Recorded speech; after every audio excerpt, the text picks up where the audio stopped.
Second, Hugh, and then you can get started. Okay. All right, Hugh, we are all set. You're good to go. All right. Hopefully everybody's doing all right this morning. Getting ready to go out and trick or treat and get out there. I was talking to one of my buddies today, and they were ranking the candies on who sells the most on Halloween, and I was kind of surprised. Skittles is number one, Snickers is two, and M&M's is three. So I don't know if any of you guys got any comment on that, but um, on the merchant processing stuff, guys, I always open it up to questions and stuff like that to answer any concerns that you guys have. But the main thing is that we want to go to family and friends and get with those folks first. And the number one hardest thing to do that we do every day is to get three statements from the merchants. So if you can focus on that, because we can't move anywhere until we get those. But the sales pitch is pretty much the same every week. It's hey, we can eliminate your credit card processing fees depending on which way you want to go. On that, we can also lower your rates on a traditional program. So if people aren't quite ready for a dual pricing where they're eliminating those fees altogether, then maybe we should move them to traditional. So those are, my main go-to every week that I talk to you guys. And, I think it's more beneficial if we just have a question and answer and then kind of teach from that standpoint because, excuse me, my every day that I do merchant processing, there's something new that comes up that I couldn't possibly cover in 1,000 of these trainings. So I do like to do it where I can answer, any of your questions and kind of go from there. So if we can open it up to questions, that's what we'll do. All right, if anybody has a question, go ahead and raise your virtual hand.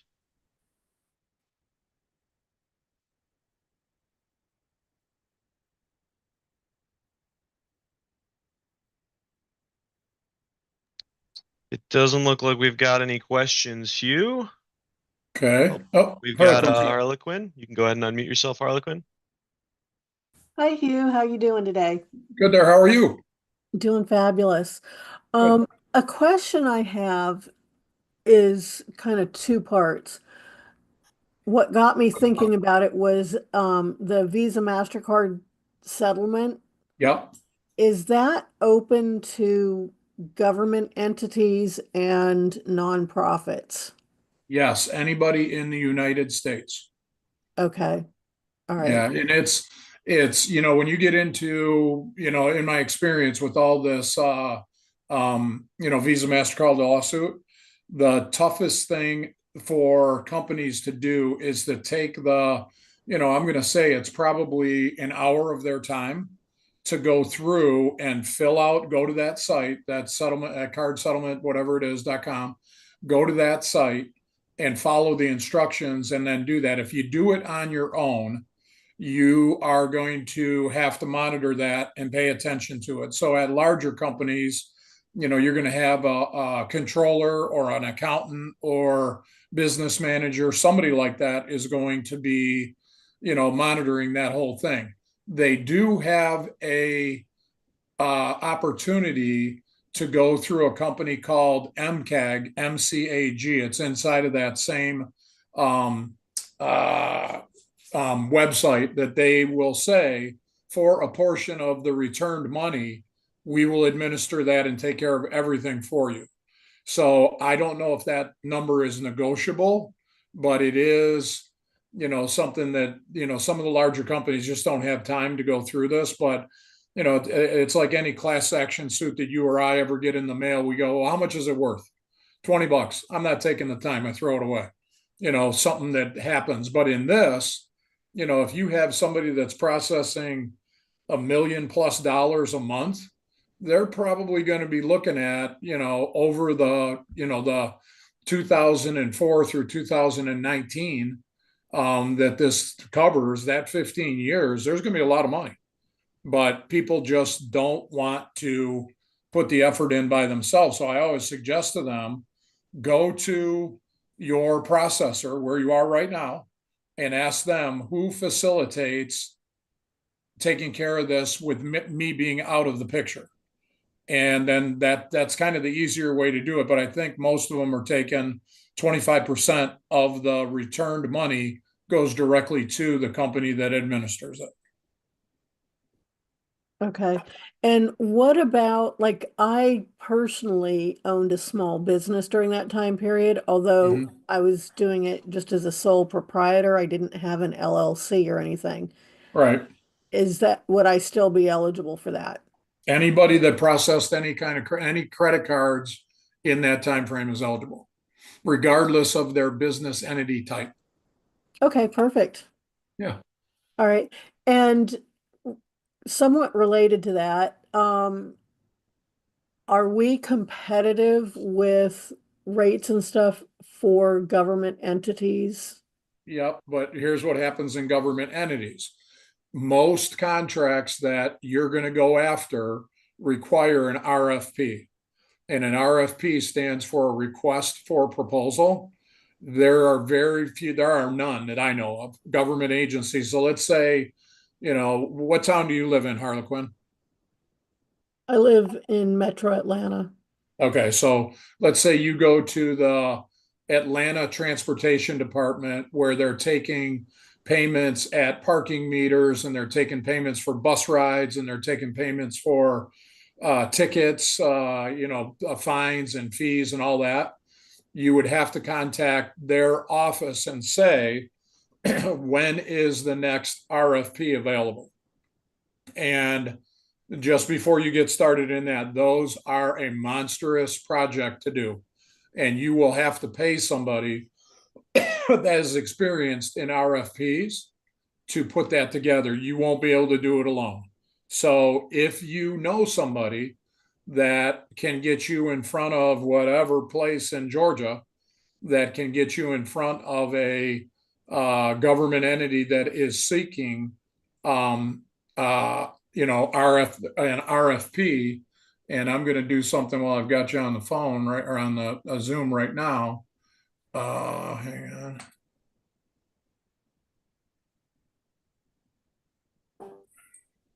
Hang on a second.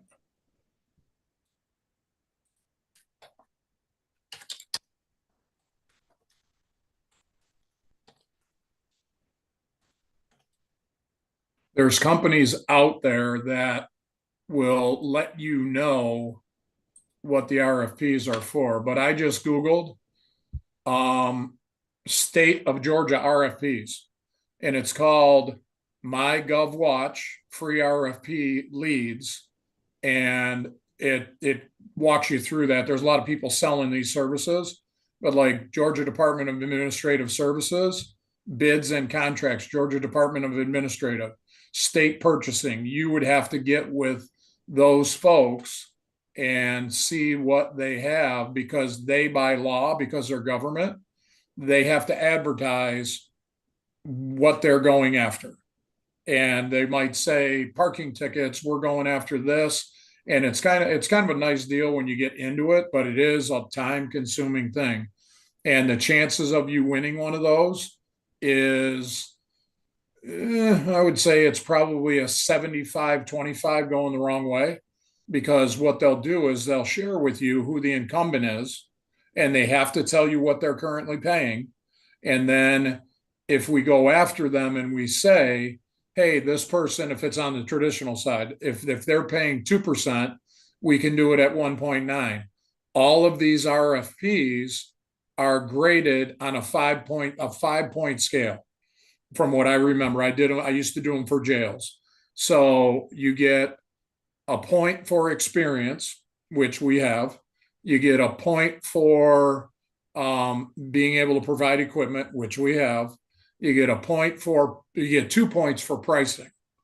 And then you get I think another point for customer service and support, and then experience in that particular venue or in that particular vein of business. So then when they get the RFPs in, they're going to grade you against the incumbent.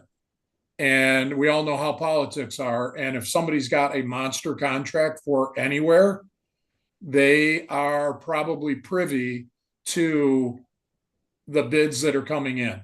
So I don't know, how they do that, but the people that review the RFPs will see if there's 20 people trying to win it, they'll see the 20 pricing proposals.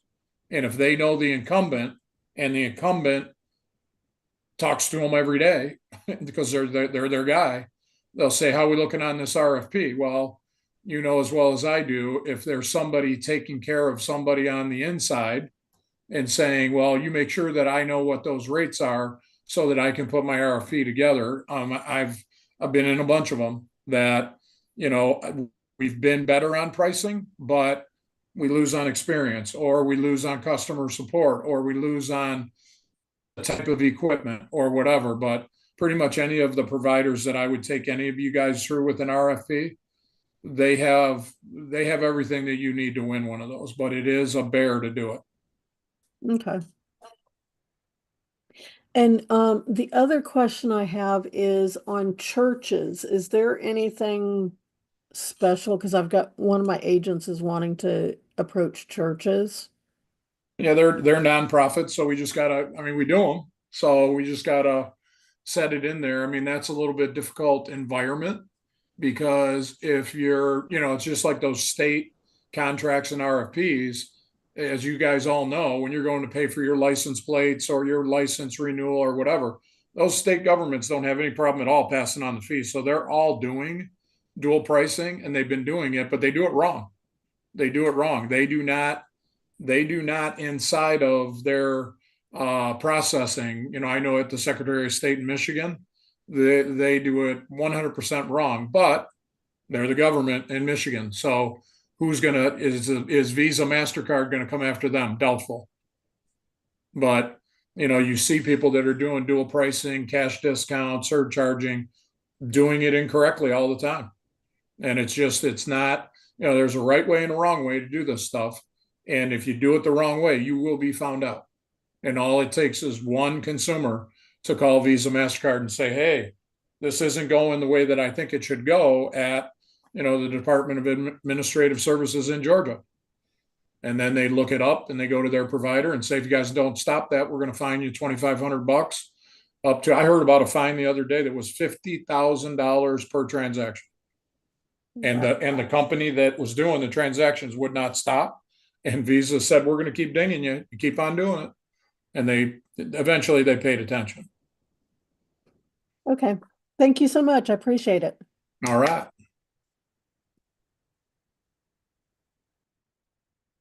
Got anybody else, Tyler?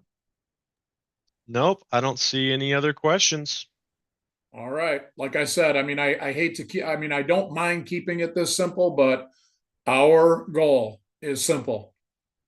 Talk to everybody that you know, get 3 statements, get them in the portal, get them over to us. We'll talk to them and we'll turn them over, but don't spend a lot of time trying to drag statements out of people that just aren't willing to do it. But when you get to that point, basically you need, if they aren't going to give you their statements, there's 3 numbers you need, and we can figure out anything from getting any 2 of them. How much volume are you doing a month?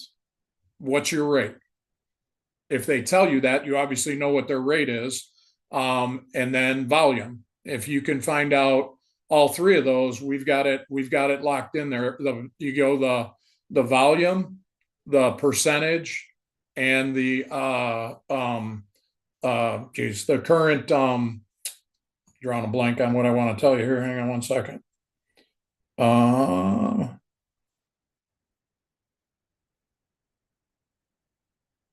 There it is right here. We need the volume, the fees charged, and the percentage charged. So the one I was stumbling on is fees.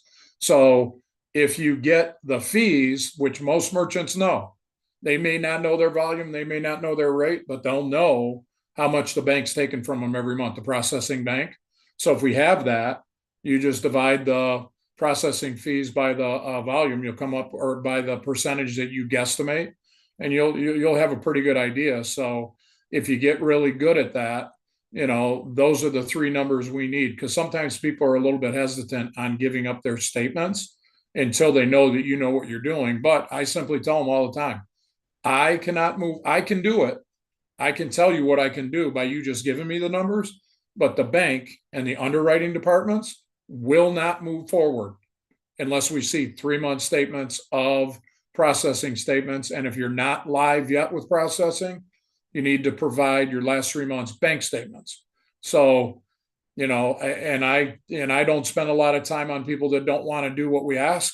So I'll tell them, I'll say, here's my email. I'm going to hit you with an email. When you're ready to send over those statements, send them over, but I'm not chasing you. That's the last email you're going to get from me. So I'm going to leave it in your court. And then, if it's inside of the DAC world, as we've talked about, Tyler, I'm going to ding you and say, hey, get with Bob the rep and tell him to get the statements, because we can't chase 100 of these people a month. They've got to provide what we need or we can't move forward. So that's pretty much all I got for today. Well, all right, Hugh, thank you for covering that. And we appreciate your time as always. Thanks for coming on and answering some questions. Okay. Just a reminder for everybody, tomorrow is the agent update call, 11:30, and we'll see you all.